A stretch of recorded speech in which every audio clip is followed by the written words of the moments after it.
Hukom, anong gagawin mo kung nakita mong sinunog ang kaibigan mo?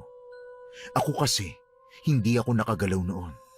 Natulala lang ako habang unti-unting natutupok ng apoy ang bahay nila. Totoo pala yun, no? Na mapapangunahan ka ng takot para sa sarili mo. Pero di naman ako pumayag na manatiling salot ang tingin ng mga kapitbahay namin sa kanya.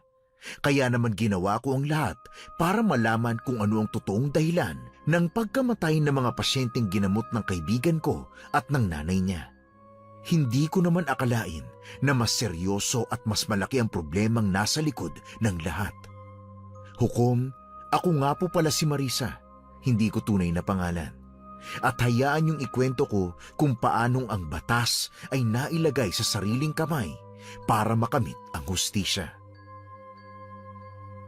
Aba, Lucas! Himala at napadpad ka rito sa atin. Aba, ibang-iba na ang forma natin ngayon Matikas at malaki ang katawan. Ano pa, pinsan? Anong ano pa? Wala na, no? Gwapo! Gwapo, Marisa! Ano ka ba?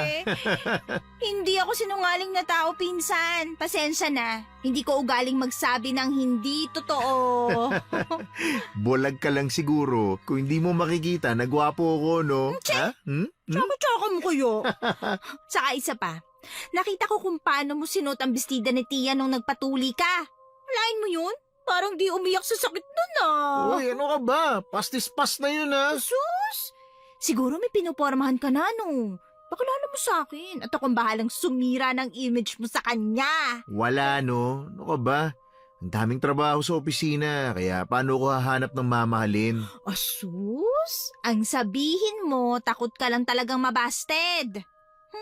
Sa pangit mo ba naman na yan Ito naman, makapangit ka dyan, Uy! Ay, isip bata ka pa rin talaga, no? Kasi, bata pa naman talaga ako, no? Oo na. Hindi na talaga ako magsasalita. Ay, Marisa siya nga pala. Saan ka ba pupunta? Ang aga pa. Nako, alam ba ni Tia ang paglabas mo? Sobrang aga pa kaya. Hindi pupunta lang naman ako kina Ate Lucia. Sinong Lucia? Tsaka mabuti pa siya, tinatawag mong ate. Ay, bakit? Gusto mo ba na tawagin rin kitang ate? Loko-loko ka talaga. Paano ba naman tunog na iinggit ka, no? 10 taon ng tanda ko sa'yo, no? Bakit di mo ko matawag na kuya? Bakit? Required ba yon? Ay, nako. Kaya wala kang kaklose na pinsan natin eh. Anong tawag mo sa sarili mo? Hindi ka pamilya, ha? Ay, nako Marisa, ewan ko talaga sa'yo. Teka, siya nga pala. Kuya, bakit ka nandito? Wala kang pasok? Naka-uniforme ako, di ba? Mukha bang wala akong pasok? Bakit ka nga nandito? Dito na kasi ako sa bayan nakadestino. Talaga? Di mas mabuti yan para may kasama si Lola sa malaking bahay. Kaya nga eh. Hoy, huwag kang loloko-loko ha, at ako pang makakahuli sa'yo. Naku, itatanggi talaga kita sa presinto. Naku, ang sama mo talaga kahit kailan. O siya, malilate ako sa trabaho. Alis na ako ha. Sige, mag-iingat sila sa'yo. Naku, lalo silang mag-ingat sa'yo, no? Ano naman tong mga chismosang to, mga marites? Ang agang magchismisan. Ay naku, kailan kaya sila magbabago? Mukhang almusal talaga ang chismis kasama ng kape. Hukom, hindi ko na lang pinansin yung mga marites at dumiretso na ako sa bahay ni Ate Lucia. Walang tao sa bakuran nila kaya kumatok na ako sa kanilang pinto. Ate Lucia! Ate Lucia! Sandali lang. Ay, naku, mabuti na lang talaga. Binuksan mo agad. Bakit? Alam mo bang may namatay na naman daw, ha? Teka, hindi ko alam yan, Kami na naman ba ang suspect? Hindi ko talaga maintindihan kung bakit halos lahat ng ginagamot nyo namamatay. Hindi ko rin nga alam Wala naman kaming ginagawa ni nanay. Hindi ba sinabi ko na sa'yo na wala na tayong pakialam sa opinyon ng mga tao? Pasasaan ba't makikita din nila ang katotohanan na wala tayong ginagawang masama? Pero, Tia, hindi po ba mas maganda kung linawin din natin ang tungkol dito? Para saan pa, ha? Makikinig ba sila, Iha? Pero baka rin ho kasi makatulong. Hindi naman ho lahat ng taga-baryo sarado ang utak. Paano ka nakakasiguro doon, ha? Nay, tama na ho. Pasensya na. Gusto lang hong makatulong ni Marisa. Hindi naman ako galit, iha. Gusto ko lang na magising tayo sa katotohanan na wala ng pag-asa pa na paniwalaan kami ng mga taga dito sa baryo. Hindi ko na rin alam kung paanong may mga tao pa rin na nagpapagamot kahit sira na ang imahe namin ni Lucia. Marisa, ano daw ba ang ikinamatay? Katulad ng dati, duguan daw at wala nang laman loob na nakita sa katawan. Yun, ganun. Hindi ko talaga alam kung bakit nangyayari sa atin to, Nay. Ang mahalaga ay alam natin ang totoo. Wala tayong kasalanan. Hindi na po importanteng sasabihin ng ibang tao. Tama.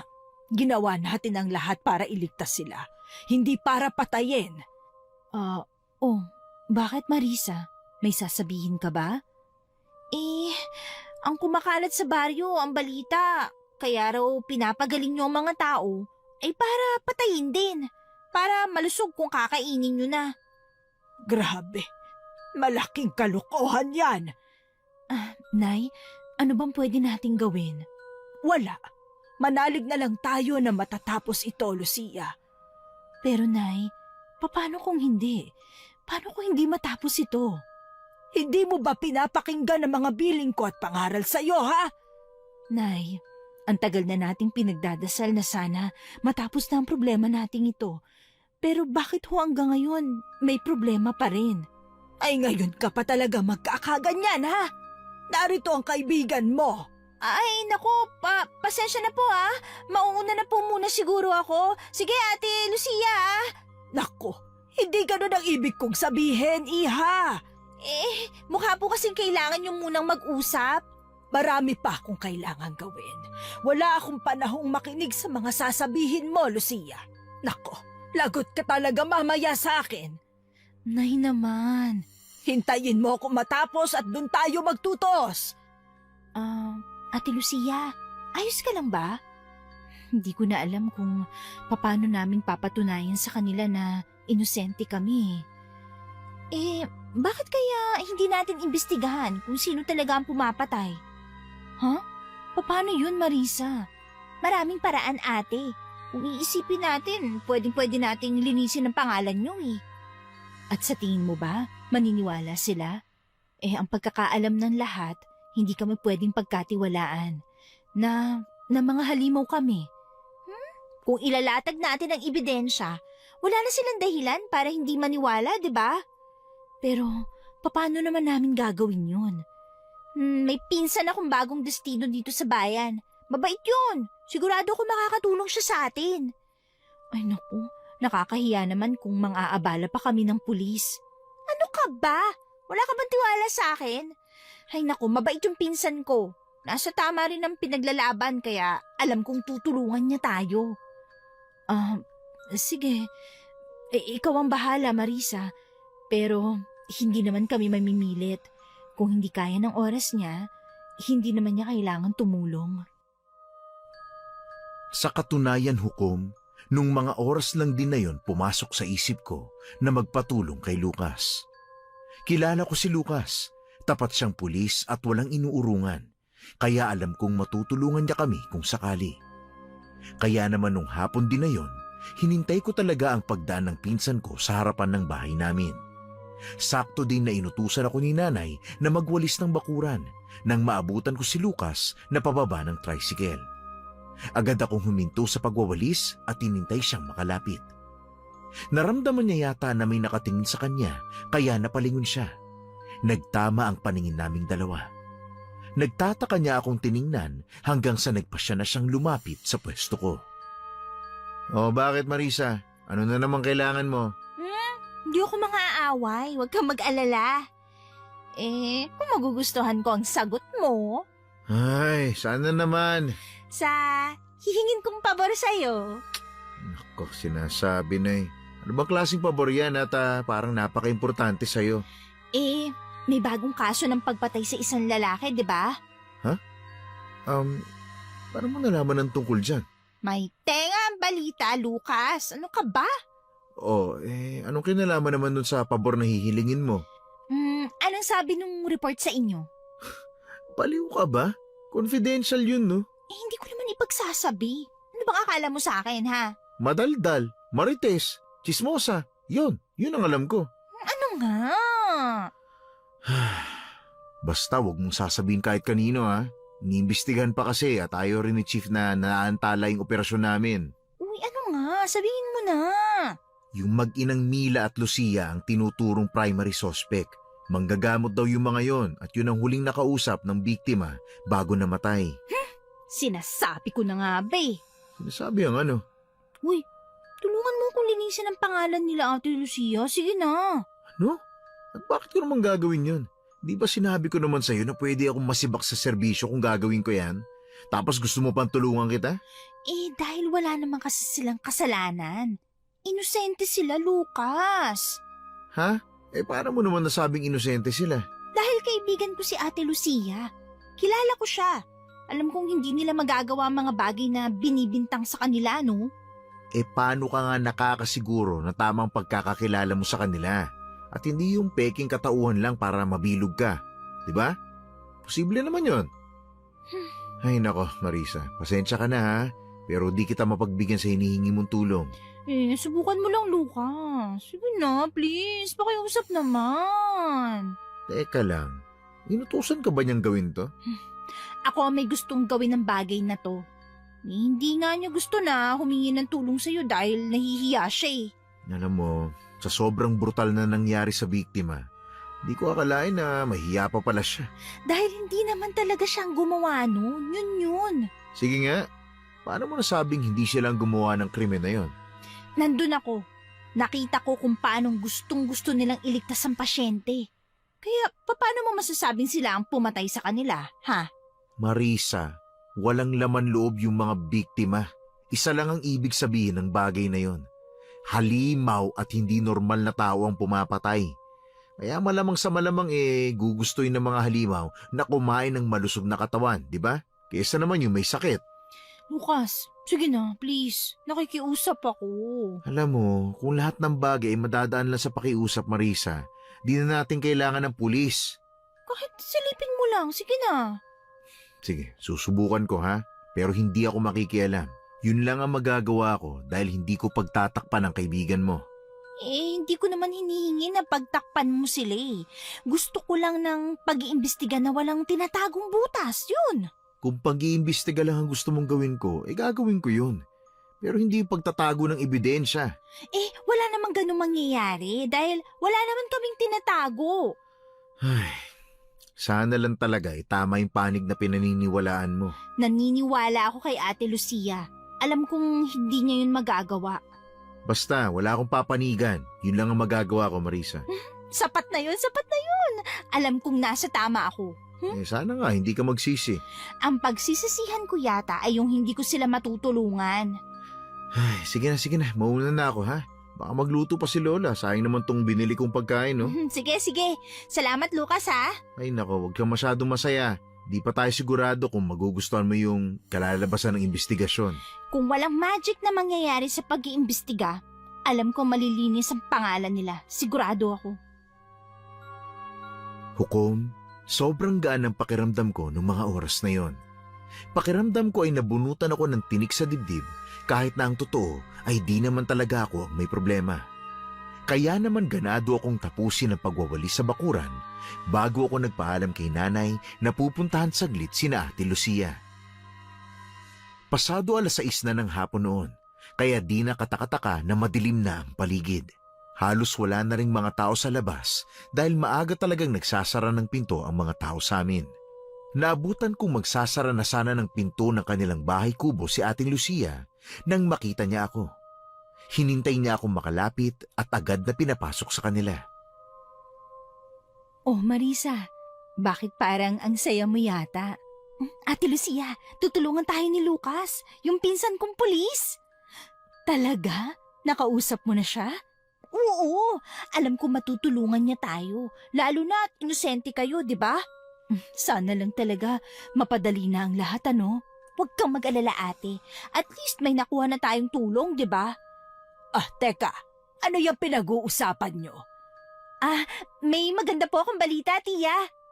Bakit? Ano yon ha? Tutulungan po tayo ng pinsan kong polis. Sigurado po ako malilinis natin ang pangalan nyo. Bakit kailangan linisin kung hindi naman kami may kasalanan kung bakit madumi, ha? Nay, hindi ho ba mas maganda yon? May tutulong na sa atin. Yun naman ang gusto natin nung una pa lang, di ba? Ang malinis ang pangalan nating dalawa. Sigurado ka bang tutulong ang pinsan mo at hindi katulad ng iba na nananatiling pulpol? Tia Mila, maayos pong pulis yung pinsan ko. Hindi po siya kagaya ng iniisip nyo. Hindi siya katulad ng ibang mga pulis. Ay, ganun ba? Eh di mabuti kung ganon, di ba? Pinag-usapan lang namin ni na Tia Mila ang tungkol sa pinsan ko. Madilim na noon nung nagpaalam ako sa kanilang uuwi na ako. Habang naglalakad ay natigilan ako nang makitang may ilang mga taong paparating. Nagtago ako sa isang puno at pinagmasdan sila hanggang sa makalampas. Nagtataka ako dahil kakaiba talaga ang kilos nila. Ang mukha nila ay puno ng galit at kaseryosohan. May daladala silang mga sulo habang tinutungo ang daan na pinanggalingan ko. Agad akong binalot ng kaba nung mga oras na yon, Hukom. Titig na titig ako sa kanila at hindi ko namalayan na sumusunod na pala ako sa kanila. Hanggang sa tuluyan kaming nakarating sa bahay na pinanggalingan ko. Nanlambot ako at napasigaw nang sabay-sabay nilang inilapat ang apoy ng kanika nilang sulo sa kubo ni na Ate Lucia at Tia Mila. Mabilis na kumalat ang apoy dahil gawa lang sa kahoy, pawid at kugon ang bahay na yon. Nangilabot ako habang pinanunood ang nangyayari. Hindi ako makagalaw at makagawa ng kahit anong hakbang para pigilan yon. Inaamin ko, Hukom, na nung mga oras na yun pinangunahan talaga ako ng takot. Napakatinding takot. Ang tagbong yun ang daladala ko hanggang sa makauwi ako at magpahinga. Hukom, ilang araw akong hindi makatulog ng maayos sa kakaisip dahil sa nangyari. Isang araw, maaga akong bumangon. Naabutan ko si Lucas bago siya pumasok sa trabaho. Ilang araw ko rin kasi siyang hindi kinakausap. Hoy, Marisa! Kumusta? Ayos ka na ba? Sa itsura mo, mukhang hindi pa eh. Ang putla mo na at lubog na yung mga mata mo. Nagpupuyat ka ba? Hindi lang ako makatulog. Bakit? Dahil ba sa nangyari sa kaibigan mong si Lucia at sa nanay niya? Ha? Ha? Hindi ba galing ka sa kanila nung gabing yun na bago maganap yung sunog? Ang sabi ni Tia gabi ka na raw umuwi noon. Saan ka naman nang galing kung hindi ka dun galing, ha? Hoy Marisa, magsalita ka. Wala kasi ako nagawa. Wala kang nagawa? Nakatayo lang ako noon. Habang pinapanood kung paano nila sinunog yung bahay ni Ate Lucia. So tama nga ako. Pwede kang mag-witness sa kung anong totoong nangyari. Wala akong ginawa. Wala akong nagawa para sa kanila. Hindi ko sila natulungan man lang, Lucas. Pues, ngayon nila kailangan ng tulong mo. Kailangan mo sila bigyan ng hustisya. Pero natatakot ako. Marisa, kasama mo ako. Hindi ba't sabi mo tutulong ka sa kanila? Naniniwala ka na bang inosente sila at walang kinalaman sa mga pagpatay? Pinatay rin sila. Alam ko natatakot lang ang mga taga-baryo kung bakit nila nagawa yun. Ayaw na nilang may mamatay ulit. Naiintindihan ko. Pero mali na kila Ate Lucia binuntunan lahat, ganong hindi naman sila may kasalanan. Sige, ganito na lang ha. Tutulungan kitang malinis sa pangalan ng mag-inang yun. Kung tutulungan mo rin ako bilang witness sa kaso ng mga pinatay. Kaso? Anong kaso? Kailangan may managot sa mga nangyayaring pagpatay sa mga biktima. Marisa, kilala mo ako. Hindi ko kayang tumalikod sa isang kasong hindi pa tapos at di nabigyan ng hustisya ang biktima. Pero sa gagawin mo, posibleng pati sa'yo magalit ang mga tao. Kamuhian ka nila at iwasan katulad ng ginawa nila sa mag-ina. Wala akong pakialam sa mga bagay na ganon. Ang mahalaga lang sa akin ay yung trabaho ko. Sige, magtulungan tayo, Lucas. Hindi ko hahayaan na mapunta sa wala ang pagkamatay nila Ate Lucia. Kaya naman kahit wala pang ligo, ay sumama ako sa opisina ni Lucas. Pagdating namin ay abala ang mga katrabaho niya sa kanya-kanyang ginagawa. Saglit na tumigil ang kaguluhan nang pumasok ang isang lalaking may edad na. Yun ang kanilang hepe ayon sa nabasa kong titulo sa kanyang uniforme. Sumunod ako sa pinsan ko nang sinundan niya ang kanilang hepe. Agad na tigilan ang lalaki nang mapansing kaming dalawa ni Lucas na sumusunod sa kanyang likuran. Anong kailangan niyo, Mendez? At sino tong kasama mong babae? Kaibigan ho siya ni Lucia. Gusto kong mag-witness sa kaso ng mga patayan dito. Gusto ko sanang hawakan ang kaso na to, Chief. Aling kaso naman ang nasaksya ng dalagang yan?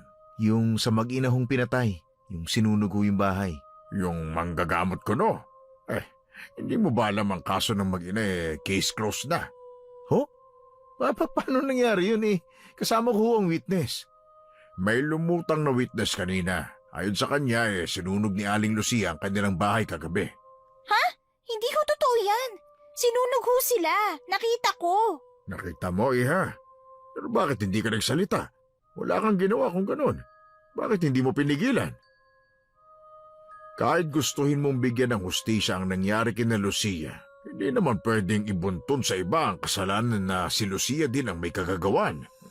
Pero Chief, Wala na tayong magagawa, Mendez. Sarado na ang kaso ng mag-inang yon. Huwag mo nang pagkaksayahan ng panahon yon, ha? At natapos na yon ng ibang team. Marami namang ibang kaso dyan na dapat mong trabahuhin, ha? Chief naman. Nako, marami pa akong kailangan tapusin. Bumalik ka na sa trabaho, ha? At ikaw, Iha, umuwi ka na. Sige ho, ihatid ko na muna siya, Chief.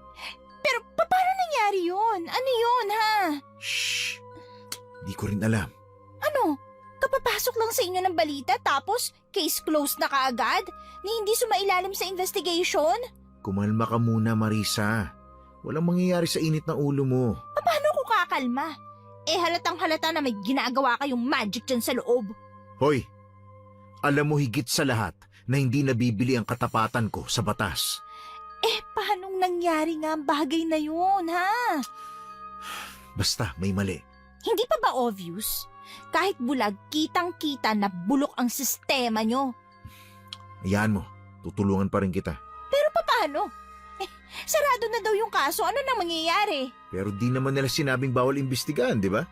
Baliw ka ba? Alam mo bang ginagawa mo? Yung consequences niyan? Pwede kang pag-initan ng mga kabaro mo o ang pinakamalala, mawalan ka ng lisensya. Kesa naman hayaan kita mag-isa, di ba? Babae ka pa rin. Masyadong delikado para sa'yo kung kikilos ka na mag-isa. Huwag mo nga akong maliitin dahil lang sa babae ako. Hindi naman kita minamaliit. Siya. Sige na, wala rin palang kwenta ang pagsunod ko sa'yo dito. Basta mag-iingat ka, Marisa, ha? Nako, sila ang mag-ingat sa akin at mainit ang ulo ko. Baka sila mapagbuntunan ko. Kumalma ka nga. Ay, nako. Pag-uwi ko sa bahay, saka na lang tayo mag-usap, ha? Ano pa nga ba? Wala naman tayong magagawa eh. Nangako na ako, Marisa. Hindi mo kailangan bitbitin lahat. Oo na. Uwi na ako. Baka hinahanap na ako ni nanay dahil bigla akong nawala eh. Sige na, salamat ha. Hindi na nga nakasagot ang pinsan ko dahil nagsimula na rin akong maglakad pa uwi. Habang naglalakad, ay bakas sa mukha ng mga taong nakakasalubong ko ang galit nila sa akin. Hindi ko alam pero ang pinaka naisip ko lamang na dahilan ay ang pagiging malapit ko kay Ate Lucia. Dinig na dinig ko ang mga bulungan at dahil tungkol kina Ate Lucia na naman ay mas binilisan ko na lang ang paghakbang ko para makawala na sa mga mapanuring mata ng mga taga-baryo. Nakauwi ako sa bahay na masamang-masama ang loob. Isama pa ang konsensya na kinakain ng sistema ko. Wala akong ginawa hukom. Yun lang ang bumabalot sa isip ko, kaya naman hindi ko rin maalis ang pagsisisi dahil naging duwag ako noong mga oras na yun. Alam ko naman na yun ang iniisip nyo. Oo, napangunahan ako ng takot para sa sarili ko, pero hindi mababago nun na gusto kong bigyan sila ng hustisya. Hinintay ko talaga si Lucas na makauwi nung hapon na yon. Ilang minuto pa ay dumating na siya kaya tinawag ko agad. Pumasok siya sa bahay namin at base sa ekspresyon sa mukha niya ay hindi magandang balita ang dala niya. Oh, ano Lucas? Anong balita? Hindi pinayagan ni Chief na magbanggit ng kahit ano tungkol sa kaso ng mag-ina. Sinasabi ko na nga ba eh. Alam kong may mali kanina pa lang sa hepe ng opisina nyo. Ano? Wala ka nakuhang kahit na ano, ha? Kahit pataguman lang sana? Wala eh. Ang hindi ko maintindihan kung bakit makikialam si Chief sa kaso na to. Hindi na ako magugulat kung malalaman natin na may kinalaman siya dito. Ano naman ang magiging alam niya? Malay ko. Alam mo sa katulad mong pulis, iilan na lang ang hindi nabibili ng pera. Shh! Tingnan mo nga ang boses mo. Baka mapahama ka pa. Alam mong hindi maganda na marinig ka ng ibang tao. Kasiraan yan sa mga pulis sa baryo, ha? Pwede kang makasuhan. Anong pakialam ko sa ikakaso nila? Ganyan ka, palibhasa alam mong di ka papatulan ni Chief. Ipapakita lang nila kung gaano sila kapeti kung papatulan nila ako. Kung papatulan man ako, di baka guilty as charged ang chief of police nyo, di ba? Marisa, ano ka ba? Hindi ba pwedeng ingatan mo naman yung bunganga mo? Kasama mo pa rin ako, ha? At pulis ako. Hindi magandang tingnan. Bakit hinahayaan mo ako kung ganon, ha? Marisa naman eh. Oo na, hihinto na. Nakakainis ka naman eh. Sa pinapakita ni Chief ngayon, mas lalo kong gustong alamin kung anong totoong nangyari. Kung sino ang pumatay at kung bakit. Teka, hindi ba ang kasong sinasabi mo lang naman ay yung kila Ate Lucia? Yung pagkakasunog ng kubo nila? Oh, So, ibig sabihin, hindi pa kasama yung mga recent cases na mga namatay nilang pasyente. ang totoo kasama na yun sa mga kasong sinara. Ano? Dahil wala nang mga possible suspect, sinara na. Anong klaseng sistema ba ang meron sa baryong ito? Hindi ba dapat mas lalo silang maghanap ng suspect o ibang butas na baka maling iniisip nila kaya kailangan ng bagong lusot? Wala na tayong magagawa dyan. Hindi ko alam kung paano din nangyari yun eh. Ngayon lang ako nakakita ng pangingialam ng hepe sa isang kasong hindi naman niya sakop dahil hindi niya kaano-ano yung mga biktima. Paano na ngayon? Ano nang gagawin natin? Di gagawa tayo ng sarili nating investigasyon. Sandali. Hindi ako pulis pero alam kong bawal ang gagawin mo. Anong gusto mo? Hayaan kita mag-isa. Alam ko namang gagawin mo ang lahat para malaman ng totoo tungkol sa pagkamatay ng kaibigan mo. Teka, hindi ba mapapahama ka sa gagawin mong yan? Hindi. Kung walang makakaalam. Teka, paano kung puntahan natin ngayon ang bahay kubo? Pero teka, ano pala nangyari sa mga katawan nila? Saan nakaburol? May dalawang sunog na bangkay na nakita sa bahay na pinaghihinalaan na katawan ng mag-ina. Hinihintay pa ang DNA test para makumpirma kung katawan nga nila yon. Ha? Imposible nang makilala ang mga bangkay, Marisa. Kaya kahit sarado na ang kaso nila, sinisiguro pa rin kung katawan nga nila yung nandoon. Paano kung hindi? Ano mangyayari? Magiging wanted sila, ganon? Hindi ko alam ang buong proseso ng kaso, Marisa. Paano hindi mo alam? Hindi ba pulis ka, Lucas? Gaya nga ng sabi ko, ngayon lang ako nakakita ng kasong minadaling isara kahit na may mga tanong pa rin. Sa normal na proseso kailangan pa ng autopsy ng mga katawan habang naghihintay ng isang buwan para sa mga kamag-anak na gustong i-claim yung bangkay. Pero itong kaso ng mag-ina, hindi ganun ang nangyayari. Parang may tinatago sila na ayaw nilang isa publiko. Paano yung mga taga-baryo na sumunog ng bahay nila? Ano nangyari sa kanila ngayon? Wala namang witness Paano wala? Nandun ako. Ako nga ang witness, diba? Oo, pero hindi ka kasi nagsalita kaagad. Kung ganun, wala nang chance. Hindi ba pwedeng sumunod ako doon, sabihin ko, nakita ko, nandun ako. Parang lumalabas, hindi na nga. Ang totoo, Marisa, parang ginagago na nila yung batas Mahirap kalaban yung mga nasa taas. Hindi ko maintindihan kung bakit nagkaganito Mabubuti silang tao, Lucas. Bakit hindi nila maibigay sa mag-ina ang hustisya? Hukom, sinumpa ko talaga ang nagpapalakad ng opisina nila. Hindi ko maintindihan kung bakit napakadali para sa kanila na bigyan ng hustisya ang iba pero hindi maibigay dun sa mag-ina. Pagkatapos namin kumain ni nanay, lumabas ako para puntahan si Lucas. Saktong pagdating ko sa kanila ay tapos na silang kumain ni Lola. Kaya naman nagpaalam na rin siya na lalabas muna saglit. Kakaiba ang hangin habang nilalakad namin ang daan papunta sa nasunog na bahay ni na Ate Lucia. Pagkarating ko doon ay nakita kong sunog nga ito. Mula kasi nang mangyari ang pagsunog sa kanila ay wala na akong lakas ng loob para puntahan ang lugar. Kagaya ng sinabi sa akin ni Lucas, halatang wala na talagang mabubuhay sa paraan ng pagkakasunog. Hukom, napakabigat ng dibdib kong lumapit sa nasunog na bahay. Hindi ko mapigilan na igala ang mga mata ko at napaluha sa nakita. Hindi ko alam kung paano sakit yung naranasan nila. Hindi ko kayang isipin. Tatagan mo ang loob mo. Kailangan mo maging malakas para sa kanila, ha? Para mabigyan mo sila ng hustisya. Lucas, kasalanan ko eh. Kung sana tumulong ako. Kung sana nilaban ko yung takot ko. Sana buhay pa sila. Hindi mo naman ginusto yung nangyari.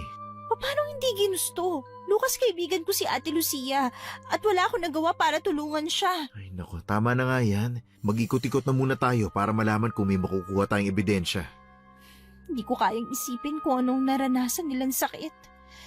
Grabe, tingnan mo oh. Hindi mo kailangang isipin ang bagay na yun. Mas lalo ka mahihirapan na tanggapin ang lahat kung patuloy mong iisipin ang bagay na yan.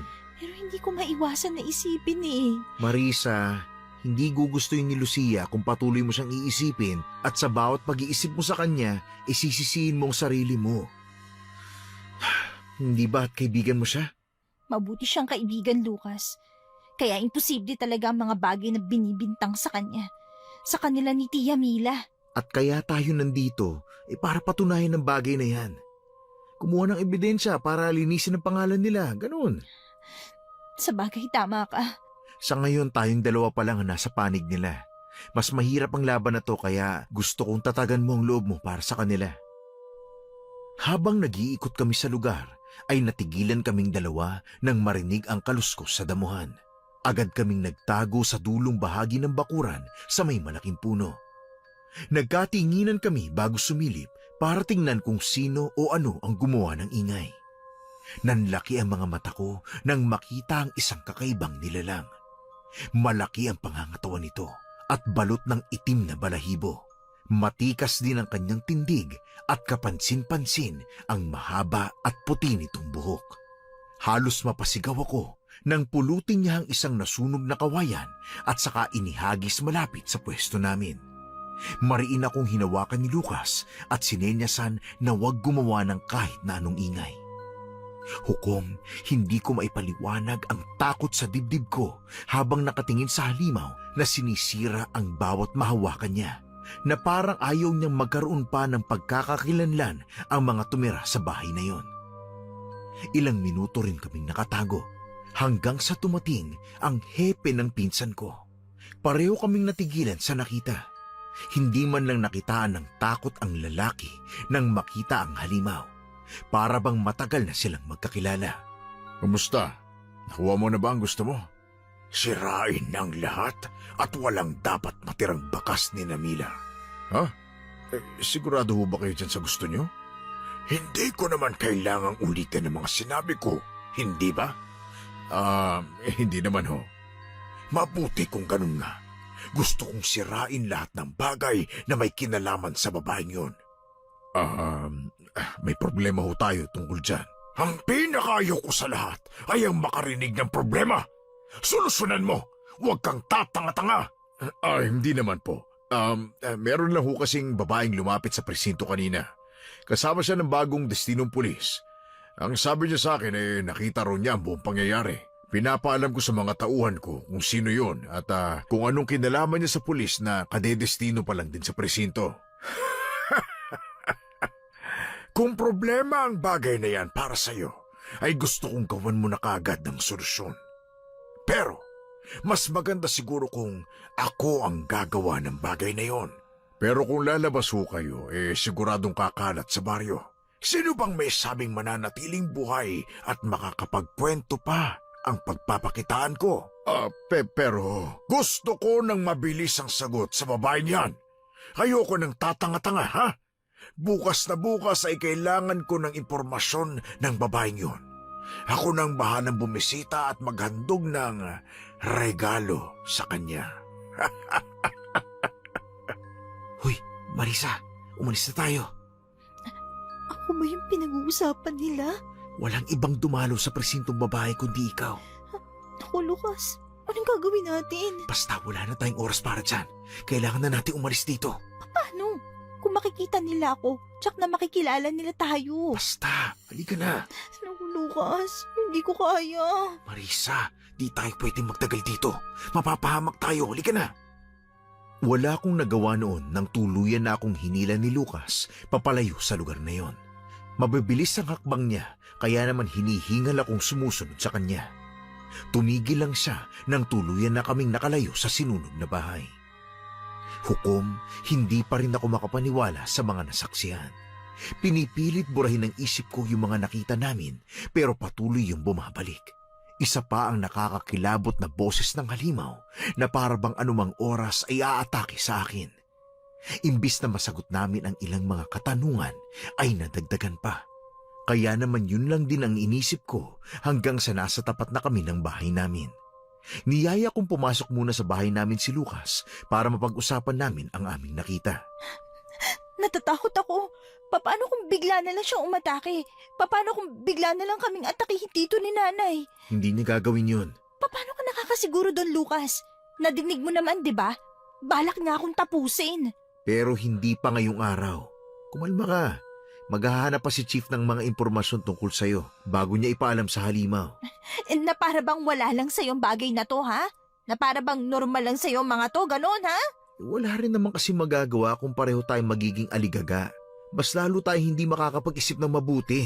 Pero paano kung umatake siya ngayon? Anong gagawin ko? Kailangan mong maniwala na hindi ka aatakihin ng halimaw ngayong gabi. Wala pa siyang alam tungkol sa'yo, kaya kailangan mo munang kumalma para mas makapag-isip tayo ng paraan. Teka, may ideya ka ba kung sino siya? Uy, sagutin mo nga ako.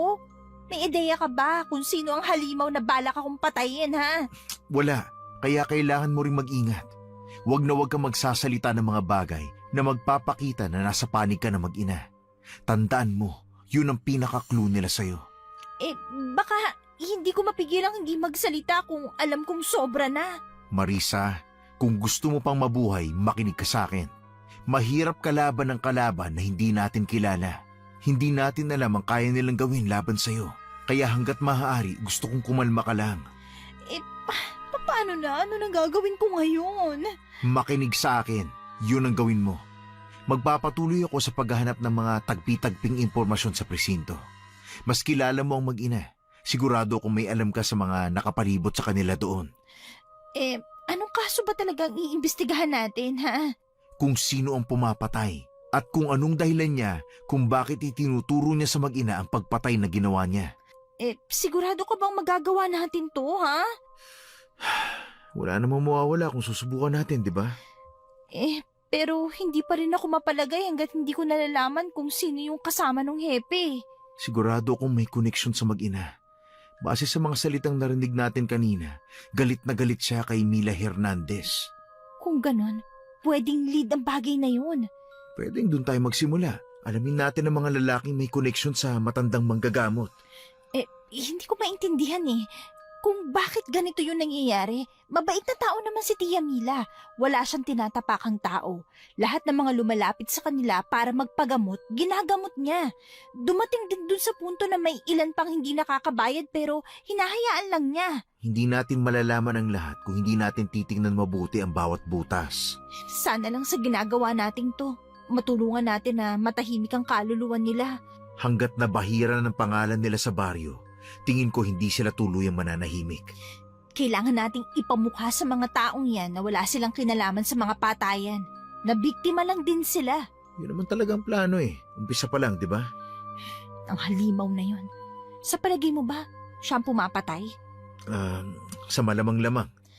Paano napapasunod niya ang hepe, no? Paano parang tangang aso lang na sumusunod ang hepe nyo sa bawat utos ng halimaw na yun? Isa lang ang sagot sa bagay na yan. May mataas na katungkulan yung halimaw. Pero kung ganun nga, paano nagkaroon siya ng koneksyon sa isang manggagamot? Teka, ano namang masama ron? Mataas ang posisyon ng halimaw. Imposibleng bababa siya para makipag-ugnayan sa isang simpleng manggagamot lang na katulad ni Tia Mila? Hindi mo dapat minamaliit ang nagagawa ng damdamin, Marisa. Ano ibig mo sabihin? Hindi ako sigurado pero baka minahal nila ang isa't isa. Minahal? Nagpapatawa ka ba? Nakita mo ba kung paano magalit yung halimaw? Kung pwede lang nasunugin ulit yung bahay, sigurado akong gagawin niya para hindi siya magkaroon ng alaala sa mag-ina. Hindi mo ba naisip na baka may kwento ang bagay na yun? Na may dahilan ang galit niya sa matandang manggagamot? Teka, sandali ha. Hindi pa rin maproseso ng utak ko ang gusto mong palabasin eh. Wala tayong nakukuhang official documents tungkol sa kasong to. Kaya kung kinakailangan nating gamitin ang bawat ugat sa utak natin, yun ang kailangan nating gawin. Pag-iisipan ko kung sino ang may sapat na kapangyarihan para utusan ng hepe. Di mga public officials. Teka, sandali ha. Parang may naalala ko. Ano yun? Hindi ko na masyado matandaan eh.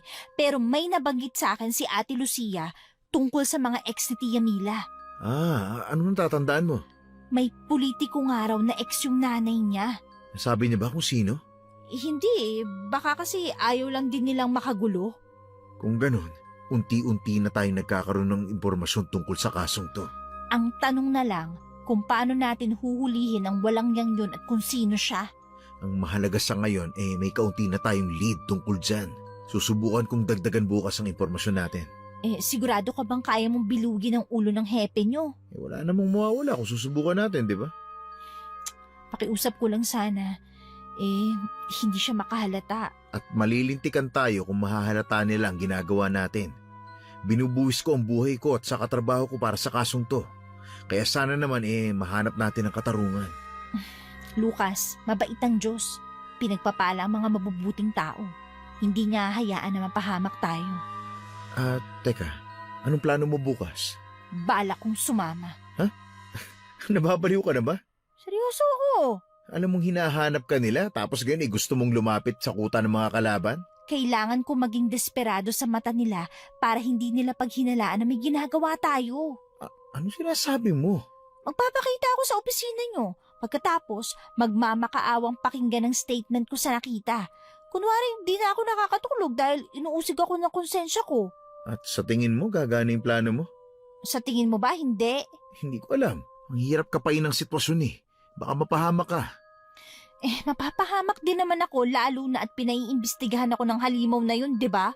At hindi ko naman akalain na ikaw mismo ang lalapit at susugod sa gera. Kung walang kikilos, wala tayong mararating, Lucas. Ay nako, sumasakit ang ulo ko sa'yo, Marisa. Pagbigyan mo na ako rito, sige na. Hindi mo ko kailangan saluhin.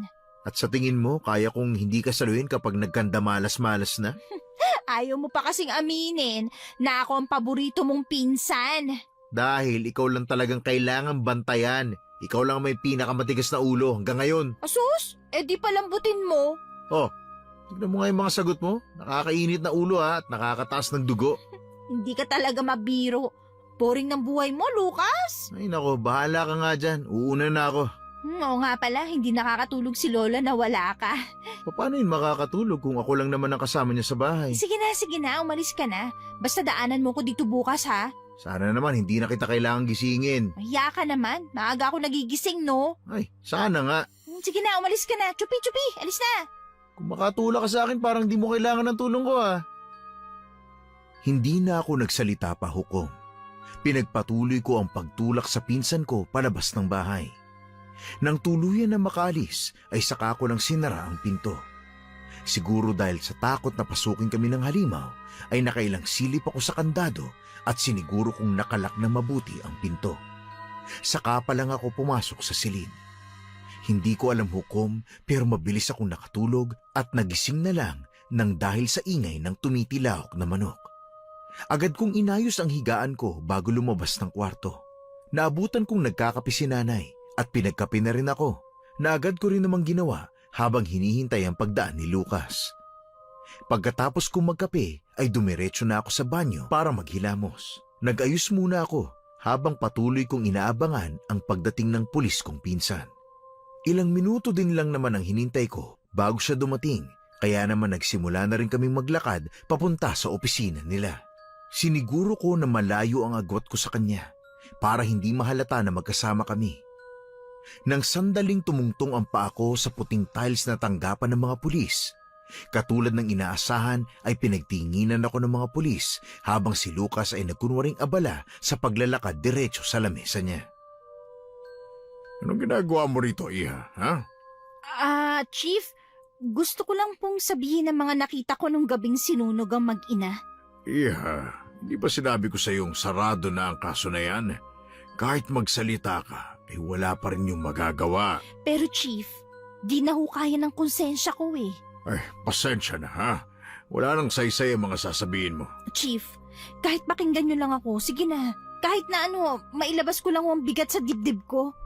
Iha, Hindi na kasi ako makatulog eh. Gabi-gabi akong inuusig ng konsensya ko. Gabi-gabi ko silang napapanaginipan na sumisigaw at humihingi ng tulong. bakit hindi mo tinulungan?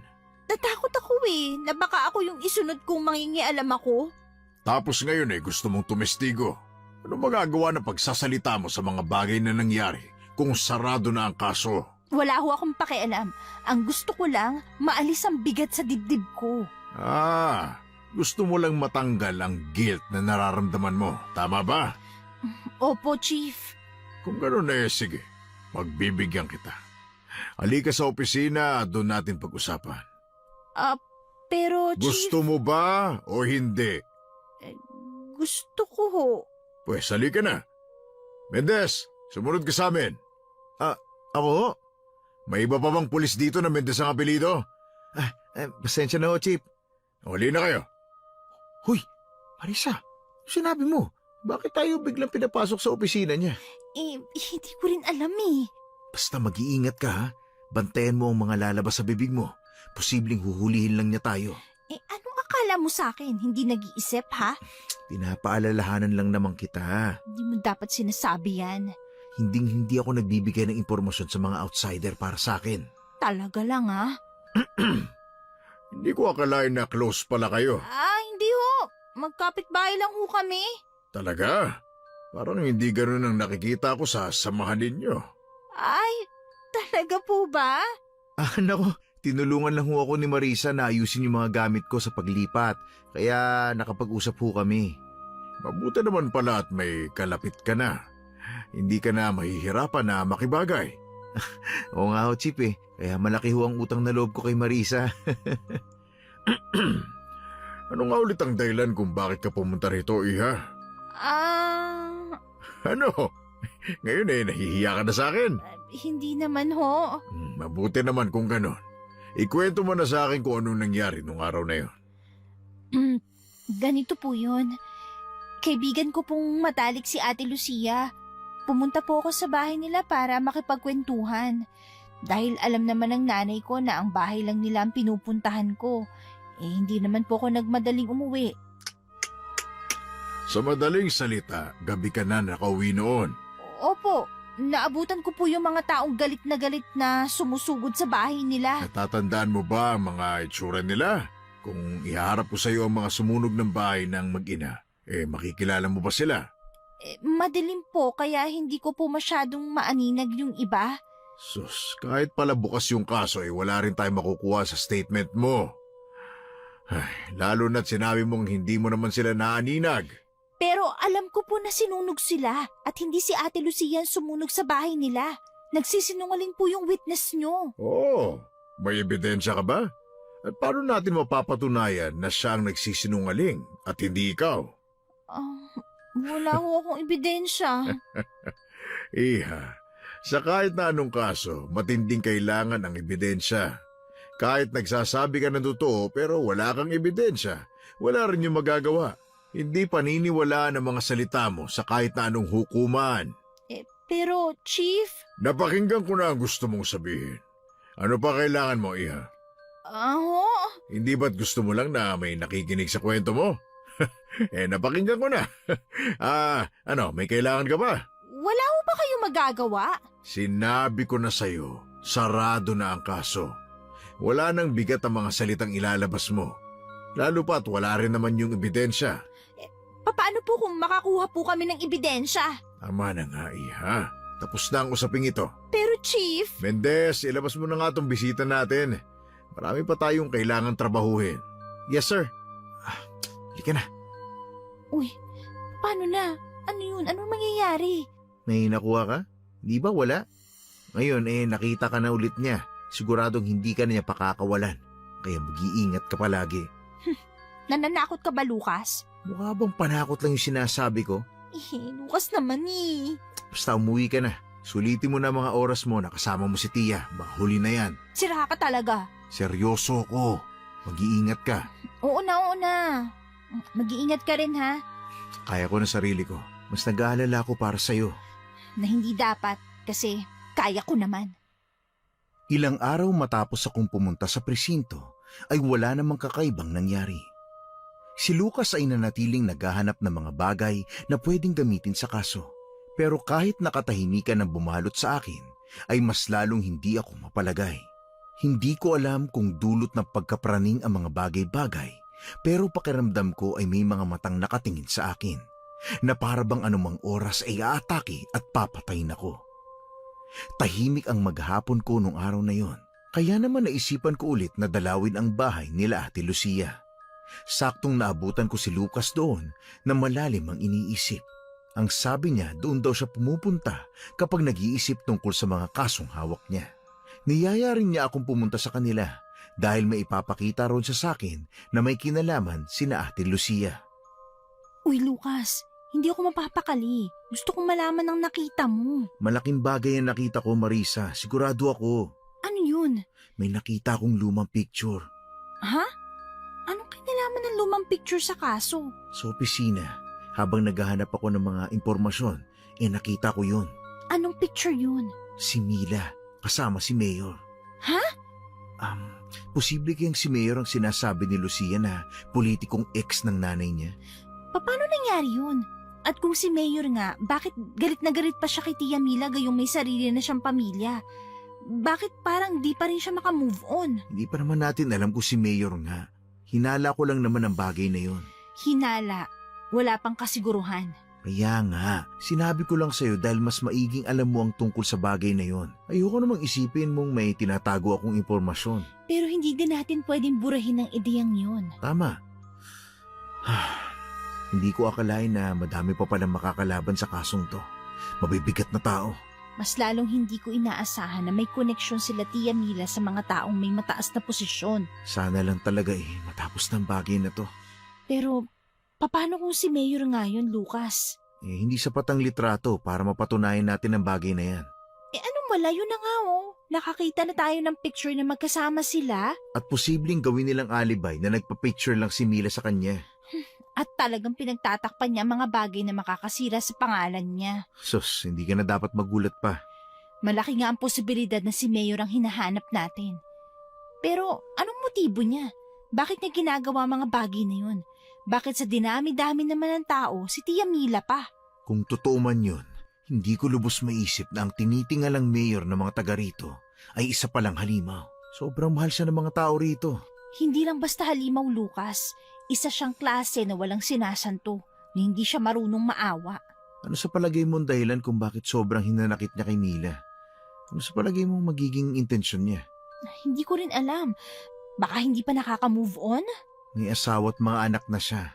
Parang imposible naman yata ang dahilan na yan. Wala na ako ibang maisip na dahilan, Lucas. Pero isipin mo, hindi mo may kwenta naman ang mga dahilan at intensyon? Kapani-paniwala naman ang mga nabubuo nating hinala, di ba? Kung koneksyon sa mag-ina ang pinag-uusapan, tama naman ang inisip natin na may koneksyon ng mayor sa kanilang dalawa. Mukha naman silang masaya nun. Ano kaya nangyari at nabalot ng pagkamuhi si Mayor para kay Tia Mila, no? Hindi na natin siguro malalaman ang bagay na yon. Ay, anong oras na pala? Ihatid na nga kita. Para kang sira. Hindi mo na ako kailangang ihatid. Baliw ka ba? Baka nakakalimutan mo. Hanggang ngayon, hindi ka pa rin ligtas. Ang tagal-tagal na nating nadinig na pinaiimbestigahan ako. Hanggang ngayon, wala pa rin naman nangyayari. Basta hindi ka dapat nagpapakasigurado. Napaka-OA mo rin talaga kahit kailan, no? Ay nako, Marisa, gusto ko lang naman na mag-ingat ka. Nag-iingat naman ako Nag-iingat na ba ang tawag mo dyan? Lumalabas ka na mag-isa sa gabi? Paano kung baka salubong mo halimaw sa daan? Hindi yan. Naniniwala ako sa guardian angel ko, no? Wala na talaga ako sinabi na wala kang may sasagot, ano? Talaga dapat nag-abogado ka na lang eh. Ramdam namin ang ihip ng hangin dahil na rin sa mga puno sa paligid. Unti-unti lang akong napatigil nang madinig ang mga yabag sa aming likuran na para bang sinusundan kami. Nagkatinginan na lamang kami ni Lucas bago tuluyang lumingon. Hukom, hindi ako makagalaw habang titig na titig sa halimaw na sumunod sa amin. May ngisi na nakaukit sa labi niya, kaya kitang-kita namin ang mahahaba at matutulis niyang ngipin. Ramdam ko ang tensyon, lalo na nang harangan ni Lucas ang pwesto ko. Kinilabutan ako nang marinig ang halakhak ng halimaw. Anong kailangan mo? Bakit mo kami sinusundan? Balita ko naghahanap kayo ng impormasyon. Paano mo nalaman ang bagay na yan? Walang imposible sa akin. Tama nga ako. Ikaw nga yan, Mayor. Bilib din ako sa tapang mo, Totoy. Matalino ka at ginagamit ang utak. Hindi basta lang nakapatong. Wala akong inuurungan, lalo pa sa isang kaso na inosente ang damay. Ha? Inosente? Sinong inosente ang tinutukoy mo, ha? Sina Tia Mila, si Ate Lucia. Ikaw ang pumatay kaya paano mo naaatim na hayaan silang magdusa sa mga bagay na ikaw ang may gawa? Nararapat lang sa kanila yon. Bagay sa kanila ang mga naranasan nila. Walang sino man ang nababagay na mapagbintangan at takuin ng kasalanan na wala silang kinalaman. Higit pa ron namatay sila dahil akala ng mga taga-baryo halimaw sila. Bakit hindi? Hayop ang tinatawag mong Tia Mila. Traidor siya. Nagawa niya akong traidorin kaya dapat lang sa kanya ang mga bagay na naranasan niya. Anong kasalanan sa iyo ni Tia Mila para maging ganito kalaki ang galit niyo sa kanila? Dahil traidor nga siya. Sa paanong paraan sila naging traidor? Nagpakasal siya at nagpabuntis sa iba habang nag-aaral ako sa syudad. Ano? Kaya nararapat sa kanyang mamatay ng walang naniniwala. Bagay lang sa kanya yon. Hindi pa rin tama ang ginawa mo. Sino ka para pangaralan ako, ha? Bata ka lang, kaya siguro ay mababaw lang para sa'yo ang kwento ko. Kahit anong kasalanan sa iyo ng tao, wala kang karapatan na gawing miserable ang buhay nila. Alam mo bang simula nung napagbintangan silang pumapatay, halos wala nang gusto makipag-usap sa kanila? Ni hindi na sila makabili ng pagkain sa palengke. Tinuring silang persona non grata ng buong baryo kahit wala naman silang ginagawang masama. Ang tanging ginusto lang nila makatulong. Sa tingin mo ba ay may pakialam ako sa mga hirap na pinagdaanan nila? Ginusto ko ang bagay na yon. Dahil wala kang konsensya. Kaya siguro hindi ka pinili ni Tia Mila dahil sa ugali mong yan. Kaya sigurado ako, kung malalaman kong ganyan kasama ang ugali ng nobyo ko, magpapatali na lang din ako sa iba. Manahimik ka! Bakit? May masama ba akong sinabi? Sinabi ng manahimik ka!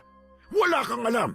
Ibinigay ko sa kanya ang lahat, pero nagawa niya pa rin akong traidorin. Sino bang magmamahal sa demonyong katulad mo, ha? Hindi ko napaghandaan ang galit na pagsugod sa amin ng aswang. Napakabilis ng kanyang mga galaw na halos di namin kayang sundan, kaya naman hindi na ako nagulat nang walang kahirap-hirap niya akong nahuli. Isang kamay lang niya ang may hawak sa leeg ko, pero nakaya niya akong iangat sa lupa. Hukom, halos matawag ko na ang lahat ng santong kilala ko nang unti-unting nanlabo ang paningin ko dahil sa kanyang pagkakasakal. Sinubukan ko pang alisin ang kanyang kamay, ngunit hindi rin naging maganda ang resulta. Naramdaman ko na lang ang dugong umagos sa leeg ko. Marahil ay dahil sa mahahaba niyang kuko. Kahit na nanginginig ako sa takot ng mga oras na yun, ay hindi ko yun pinakita sa kanya. Buong tapang kong nilabanan ang nanlilisik niyang mata. Iniwan ka at niloko ni Tia Mila dahil hindi kanya kayang pakisamahan. Dahil halimaw ka. Halimaw ang katulad mo. Manahimik ka! Bakit? Masakit bang madinig ang katotohanan, ha? Walang kabuluhan ang sinasabi mo, bata! Ito lang naman ang kaya mong gawin, di ba? Ang patahimikin ng mga kumakalaban sa'yo. Pakawalan mong pinsan ko! Napakasama mo, demonyo ka! Narito ka pa rin pala. Akala ko tumakas ka na, tumakbo. Hindi ko ugaling tumakas at tumakbo, Mayor. Hindi ako duwag na katulad mo. Duwag? Hindi ako duwag, bata. Ha, talaga? Anong tawag mo dyan sa ginagawa mo kung ganon? Tatapangan? Wala naman akong ginagawa. Anong walang ginagawa? Kalukuhan. Hindi ka mamahalin ng mga tao. Mayor ako! Mahal ako ng mga tao. Kung mapatay kita ngayon, sigurado kung ikaw pa ang sisisihin nila at hahanapan ng butas. Dahil binulag mo sila sa pagkatao mong huwad. Huwad? Hindi ko nakasalanan kung bobo sila at madaling mapaniwala. Sa tingin mo ba, mamahalin ka pa ng mga tao kapag nalaman nilang ikaw ang pumapatay? Kapag nalaman, Oo, kapag nalaman nila kung ano ka talaga. walang makakaalam dahil wala namang makakaligtas sa inyong dalawa. Walang mabubuhay sa inyo dahil uubusin ko lahat ng taong balak akong pabagsakin. Tumigil ka kung ayaw mong pagsisiyan ng lahat ng to. Kailanman ay hindi ako magsisisi sa ginagawa ko, bata. Kung papatayin mo siya, lalabas ang lahat. May kopya kami ng mga ebidensya. Naramdaman ko ang tuluyang panlansi niya sa leeg ko. Mas dumoble ang lakas ng tibok ng dibdib ko bago ko unti-unting naramdaman ang panlalabo ng mga mata dulot ng kawalan ng hangin noong mga oras na yon. Akala ko noong mga oras na yon ay katapusan ko na hanggang sa naramdaman ko ang bahagyang pagluwag sa kanyang kamay na nagsasakal sa akin. Bigla niya akong binitawan at binagsak sa lupa. Bumagsak ako sa putik habang habol-habol ang hininga. Anong ebidensya? Mga litrato, mga dokumento, at ang totoo tungkol sa inyo ni Mila Hernandez. Panakot lang yan. Sa tingin mo ba ay paniniwalaan ka nila? Anong halaga ng mga salita ng isang baguhan at bagitong destino na pulis? Hindi nila kailanman pipiliin ang mga salita mo laban sa akin. Talaga? Pero bakit parang natatakot ka? Sa tono ng boses mo, parang anong oras, tatakbo ka na. Masyado kang mayabang. Hindi ako nagyayabang. Nagsasabi lang ako ng totoo. Akala niyo ba hindi ko kayang burahin ang lahat ng pinagyayabang niyong ebidensya? Napakadali lang para sa akin gawin ang bagay na yun. Baka nakakalimutan mo. Hawak ko ang kapangyarihan sa bayang ito. Kahit ilang beses mong burahin ang mga ebidensya, lulutang at lulutang pa rin ang mga bagay na pinipilit mong itago. Walang lihim ang di nabubunyag. Sa tagal ko nang ginagawa ang pagpatay, wala namang nangyari. Kung di pa namatay si Mila, ay wala namang maglalakas loob na imbestigahan ang mga pagpatay. Wala kang konsensya. Marahil ay tama ka. Wala akong puso at konsensya. Gusto mo bang subukan kung gaano ko kawalang puso? Manahimik ka! Hindi ko hinihingi ang opinyon mo, kaya ikaw ang manahimik. Sagutin mo nga ako. Ano bang dahilan kung bakit galit na galit ka sa mag-ina, ha? Imposibleng dahil lang yun sa mga sinasabi mong kasalanan ni Mila sa'yo. Wala kang karapatan para tanungin ako. Ni wala kang karapatan na kausapin ako dahil higit na mataas ako sa'yo. Hindi na ako nagulat. Mas magugulat siguro ako kung pakikinggan mo ang mga salita na galing sa mas mababang uri ng tao, hindi ba? Ganyan naman kayo eh. Walang silbi sa inyo ang mga salita namin dahil sabi nyo nga, wala kaming kwenta at nararapat lang sa amin ang mga bagay-bagay na ginagawa mo bilang parusa. Marunong ka rin naman palang umintindi kahit papano. Pero may nakakalimutan ka, Mayor. Ang mga bagay na maliliit ang siyang makakapuwing. Huwag kang mag-alala. Pupulbusin ko na ang lahat bago pa ako mapuwing. Sana nga ay matupad ang mga gusto mo. Sana nga, dahil wala na kayong lalabasan. Marisa, ngayon na. Oo, sumabay ka sa akin. Pagbilang ko ng 3, sabay tayong tatakbo. Sige. 1, 2, 3! Sa isang iglap, hinablot ni Lucas ang braso ko at tinulak ako papalayo. Kasabay noon, may sinindihan siyang paputok at saka inihagis sa paanan ng halimaw. Nagulat ang halimaw sa malakas na pagsabog. Ginamit namin ang pagkakataon na yun para makatakas. Kahit nahihilo at nanlalambot pa ang katawan ko, pinilit kong tumakbo. Dumulas ang paa ko sa putik.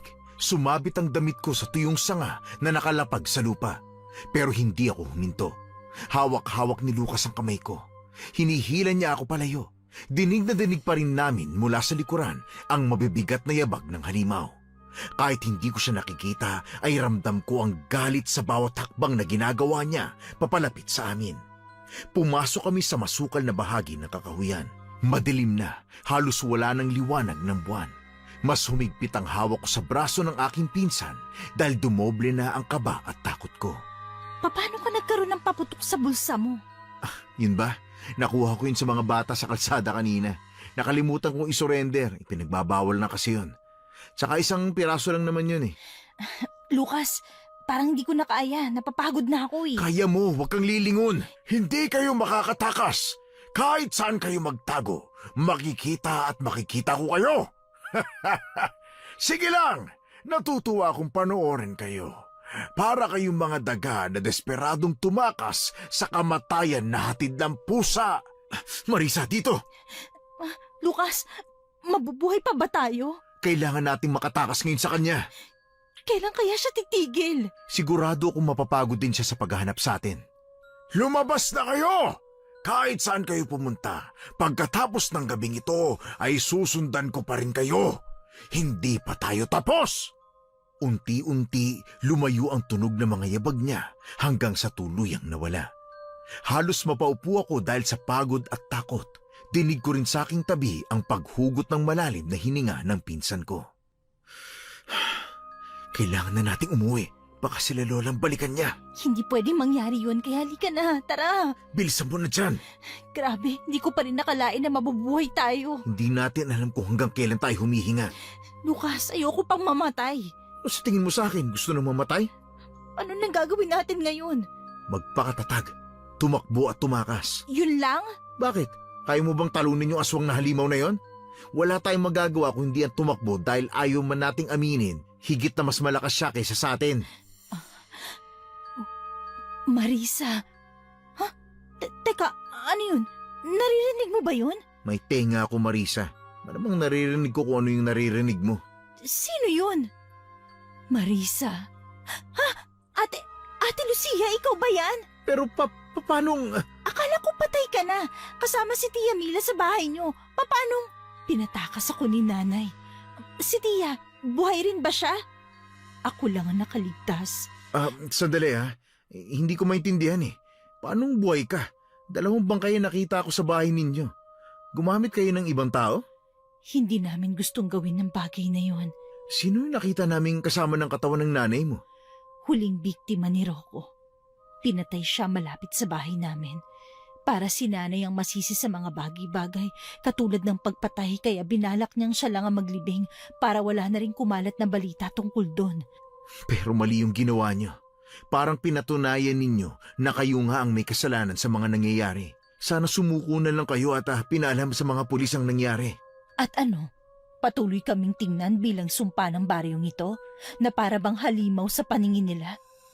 Gusto lang naman namin na mabuhay ng tahimik, pero bakit ang hirap abutin ng bagay na yon? At ano? Pinatay nila ang nanay ko. Namatayan ako ng nanay dahil sa isang bagay na wala naman kaming kinalaman. Pasensya na. Gusto ko na ng tahimik na buhay. Ayoko na ng gulo. Anong balak mo, Ate Lucia? Tatapusin kong sinimulan niya. Ha? Ano ibig mo sabihin? Gaya ng pagtulak niya sa mga taga-baryo para patayin kami. Alam mong umpisa pa lang siya nang halimaw. Kaya iniwan siya ni nanay. Dahil nalaman ni nanay na halimaw siya. Na demonyo siya. Hindi namin alam ang gagawin ngayon eh. Sigurado akong babalikan kami nung walang yang yun. Huwag kang mag-alala. Tutulungan ko kayo. Paano mo gagawin yun? Ang alam ko lang, kailangan nang matapos ang kademonyohan niya. Masyado nang malalim ang gabi. Ang mabuti pa ay umuwi na tayo. Saan ka tumutuloy ngayon, Ate Lucia? May matutuluyan ka ba? Wala eh. Saan ka tumuloy kung ganun? Maayos bang tinuluyan mo? Ayoko na lang pag-usapan. Pwede ba yun? Kung dun ka na lang muna sa amin. Pero hindi ba nakakahiya? Naku, kilala ka naman ng nanay, hindi ka na dapat mahiya. Talaga? Oo naman. Sigurado kung matutuwa si nanay kapag nakita kang buhay. Hukom, hindi pa rin ako makapaniwala na buhay si Ate Lucia. Alam kong ganun din si Lucas na tahimik lang din na nakasunod sa amin. Ilang minuto bago kami nakarating sa bahay at gaya ng inaasahan ay maging si nanay ay tuwang-tuwa na makita si Ate Lucia. Dali-dali niyang pinapasok sa loob ng bahay namin. Hindi na rin nagtagal pa si Lucas at umuwi na sa kanila. Sabay-sabay kami naghapunan ng gabing yun bago kami tuluyang nagpahinga. Wala kaming ekstrang kwarto, kaya naman sa kwarto ko na lang din pinatulog si Ate Lucia. Tahimik ang gabi, walang nagsasalita sa aming dalawa habang parehas kaming nakatitig lang sa kisame. Ate Lucia? Ano yun? Gusto ko lang humingi ng tawa dahil hindi ko kayo natulungan nung gabing yun. Alam mong hindi kita sinisisi, Marisa. Pero sinisisi ko ang sarili ko. Wala kang kasalanan doon. Hindi ko kasi kayo natulungan. Kung sana naging matapang lang ako na pigilan sila, di mangyayari ang bagay na to. Hindi mamamatay si Tia Mila. Lahat tayo nakakaramdam ng takot, Marisa. Hindi kita sinisisi dahil alam ko kung kanino ko dapat ibuhos ang lahat ng galit ko. At hindi yun sa'yo. Araw-araw kasi akong kinakain ng konsensya ko, ate. Wala kang kasalanan. Hindi mo kasalanan ng lahat. Ang totoo nating kalaban na yung demonyong yun. Yung demonyong lumaso sa isip ng mga kababaryo natin para paghinalaan kami ni nanay. Napakasama talaga niya. Ni hindi ko siya nakitaan ng konsensya habang kausap ko siya. Wala siyang puso. Hindi siya marunong magmahal. Pero mukhang minahal niya si Tia Mila. Obsesyon ang tawag doon, hindi pagmamahal. Kaya nung nagpakasal sa iba si nanay, nagalit siya. At sinira niya ang pangalan ng babaeng sinasabi niyang mahal niya. Ate Lucia, anong plano mo ngayon? Kagaya ng ginagawa mo. Hahanap ako ng bagay na magpapatunay na inosente kami ni nanay. Aalis ka ba bukas? Oo. May kikitain ako bukas. Sino yun? Tungkol saan? Tungkol sa kung paanong nagsimula ang lahat. Kung paanong napalitan ng galit ang obsesyon niya sa nanay ko. Ha? Sino? Kaibigan ni nanay na nakasaksi ng pagmamahalan nila. Pero hindi ba delikado? Paano kung madamay pa siya? Malapit siyang kaibigan ng mayor. Sigurado ako may alam siya kung paano pahihintuin ng demonyong yun. Gusto mo bang samahan kita? At paano ka nakakasiguro na pakikinggan ni Rocco ang kaibigan na sinasabi mo? Demonyo siya. Wala siyang pakikinggan kundi ang sarili niya. Gusto kong gawin to ng mag-isa. Walang masama kung susubukan natin. Sigurado ka ba, Ate Lucia, na kaya mo? Kaya ko to, Marisa. Malapit na tayong matapos. Sisiguruhin kong hindi tayo ang malalagasan. Hindi ako papayag na mauwi sa wala ang pagkamatay ng nanay ko. Pagbabayarin ko siya sa kahit na anong paraan. Ate Lucia, mag-iingat ka ha? Palagi naman. Hindi pa ako pwedeng mamatay, kaya dapat mas mag-ingat kayo ha? Pero paano kung mauna siya makarating sa'yo? Paano kung alam niyang balak mo? Hindi niya alam ang kikitain ko. At kung alam man niya, handa na ako doon. Hindi ko alam kung lakas ng loob ba yan o galit. Pareho, Marisa. Kailangan ko ng pareho para matapos ito. Marisa, kung sakaling hindi ako makabalik agad, ate, wag! Makinig ka muna. Kung hindi ako makabalik, ipangako mo sa akin na ibibigay mo ang hustisyang para sa nanay ko. Nalalaban ka para sa hustisya niya. Pakiusap. Ipangako mo ha? Ate, hindi ka mamamatay. Ipangako mo sa akin, Marisa. Pangako, Ate Lucia. Pero hindi ka pwedeng mamatay ha? Hindi natin sigurado ang buhay. Tuso si Rocco, kaya alam kong may tinatago pa siyang kasamaan sa kanya. Babalik ka, ate. Kailangan mong bumalik ng buhay. Sabay nating ibibigay kay Tia Mila ang hustisya. Hindi pa ako pwedeng mamatay, Marisa. Marami pa akong hindi nagagawa. Sige na, matulog ka na. Mahaba ang bukas. Napagod din kami sa pag-uusap, kaya dinalaw na rin kami ng antok. Nagising na lang din ako kinabukasan na wala na si Ate Lucia sa tabi ko. Akala ko'y umalis na siya, pero nakita ko siya sa kusina, kasama si Nanay at Lucas. Kumakain na sila ng almusal, kaya lumapit na rin ako sa kanila. Nang matapos kaming kumain, ay nagpaalam na rin si Ate Lucia na aalis dahil may kailangang asikasuhin. Si Lucas naman ay pumasok na sa trabaho habang ako ay nanatili sa bahay buong maghapon. Dahil sa sobrang buryo ay minabuti kong lumabas muna. Saktong naabutan ko si Lucas na kabababa lang ng tricycle. Napansin niya yata na di maipinta ang mukha ko, kaya naman lumapit siya sa akin. Hoy, anong problema? Wala po ba si Lucia? Mukha ba nandito na? Obvious naman na wala pa, Lucas. O bakit nandito ka sa labas? Pumasok ka na sa loob. Kumusta ba? May nakuha ka bang bago? Alam na natin na si Mayor ang halimaw. Hindi na siguro kailangan pa ng ibang ebidensya. Sira ka ba? Bakit? Sa tingin mo ba maniniwala sa atin ng tao kung bigla-bigla na lang natin sasabihin na yung minamahal nilang mayor ang may kagagawa ng mga kaguluhan dito sa baryo? Mga panatiko pa naman ang mga kabaryo natin. Masyado silang bilib sa mga plataforma kuno ng mayor nila. Kaya nga kailangan natin ng ebidensya. Anong ebidensya? Chief, Hanga ako sa'yo, bata. Pero hindi ka marunong makinig. bakit niyo pinoprotekta ng halimaw, Chief?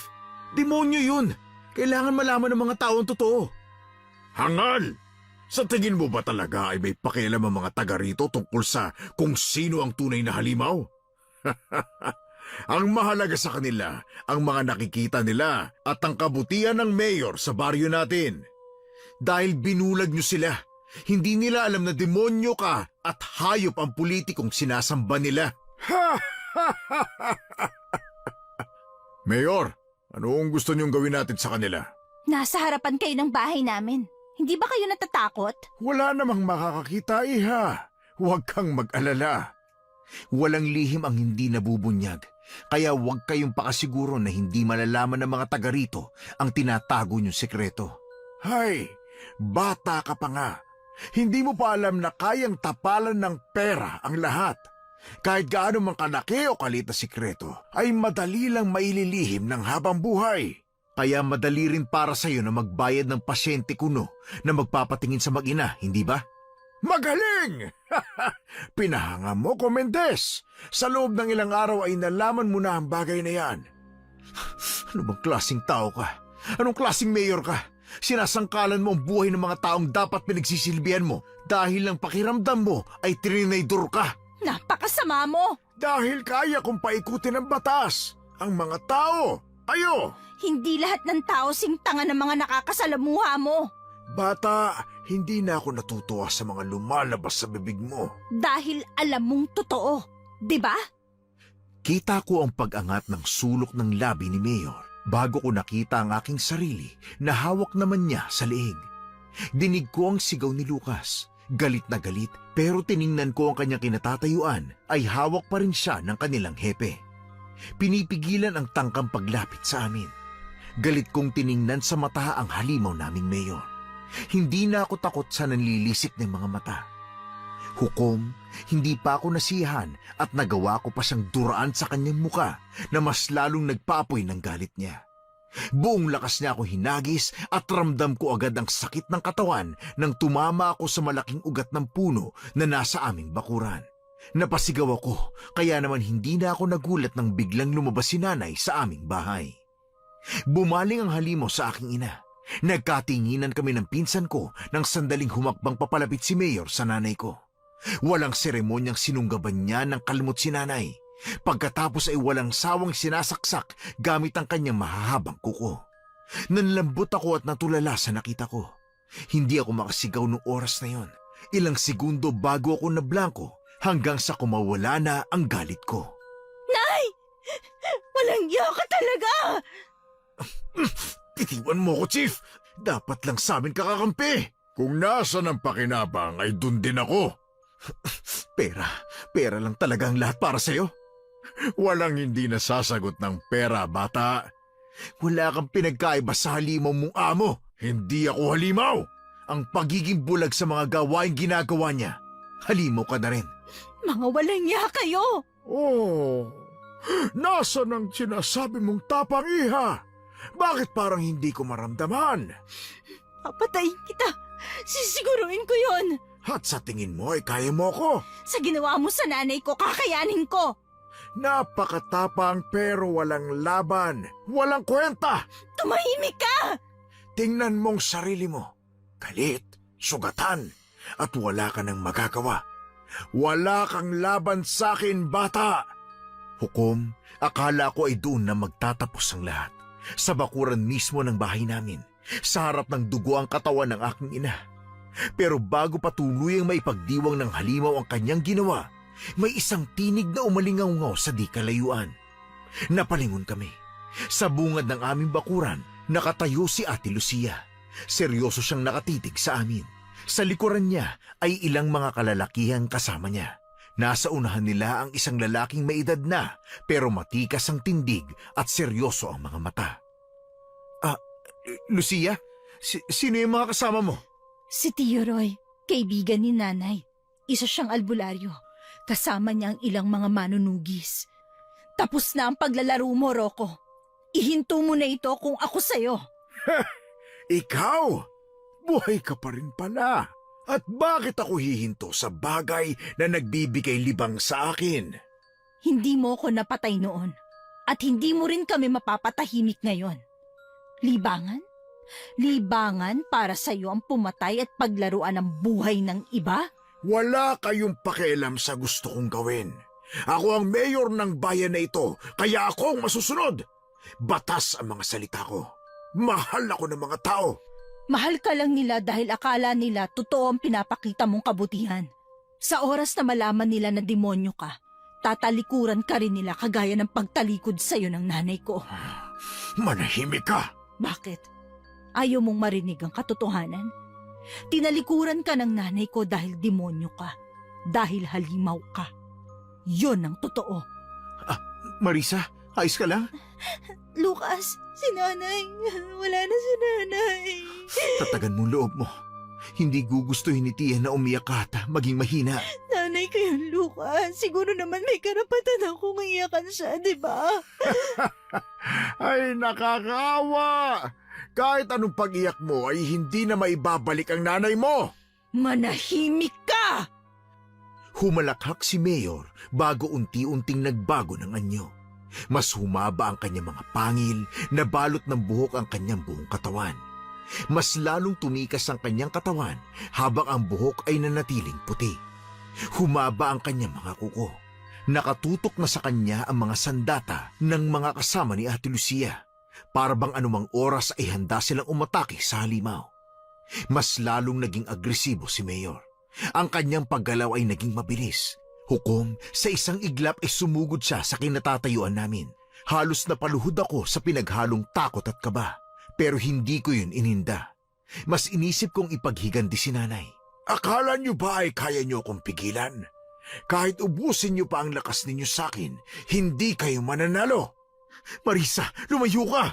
Hindi ko siya hayaan. Susubukan mo. Huwag kang maging pabibo. Hindi ka makakalapit, Rocco! Tumalon ng aswang at isa-isa niya kaming inatake. Ang bawat galaw niya ay puno ng panganib. Ang bawat ungol ay parang kulog na dumadagundong. Umatake na rin ang mga kalalakihan ng sabay-sabay gamit ang kanilang mga itak at latigo. Napaatras naman ang aswang, ngunit hindi bumagsak. Mas lalo lang niyang pinatindi ang galit. Umikot siya sa paligid at hinabol kaming lahat. Pinanood ni Lucas ang halimaw para mapalayo sa amin. Habang sinusubukan naming lumikas, nakita ko si Lucia na mabilis na nagtago sa puno. Hawak ang isang maliit na kutsilyo at bakas sa muka na sorpresang aatakihin ng aswang.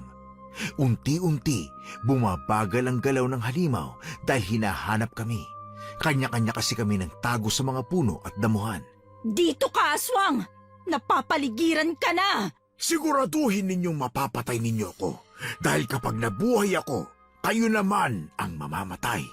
Kayo ang papatayin ko! Huwag kang mag-alala. Huling araw mo na. Ha? Ano to? Bakit biglang may lambat na sumilo sa akin? Jan! Ano ba? Inutil ka ba? Tulungan mo ko makawala rito! Hindi. Tulungan mo ko makawala rito! Sa oras na tulungan ka niya, pinatunayan lang niyang hindi siya karapat-dapat sa lisensyang meron siya. Huwag ka nang umaasa pa, Rocco. Hayop ka! Traitor! Hindi niyo pa rin ako mapipigilan! Ngunit sa isang iglap, nakita namin na papalapit ang mga lalaking kasama ni Ate Lucia at sabay-sabay nilang inatake ang aswang.